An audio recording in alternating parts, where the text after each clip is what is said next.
ubunifu aliofanya Daktari Samia Suluhu Hassan umetuletea mafanikio haya.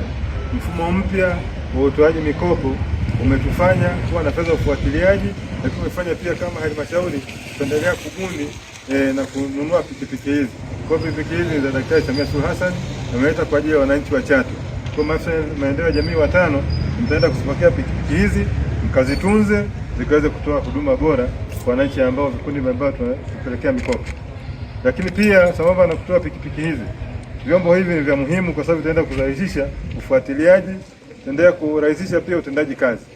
Kwa vyombo hivi, wewe kama uko kwenye kata ya Nyarutembo, akiwepo afisa maendeleo ya jamii mwenzako wa kata ya Buziku, kama anahitaji support, unaweza kumsupport pia ukapita, kwa sababu tunaendelea kujifunza kwa kusaidiana.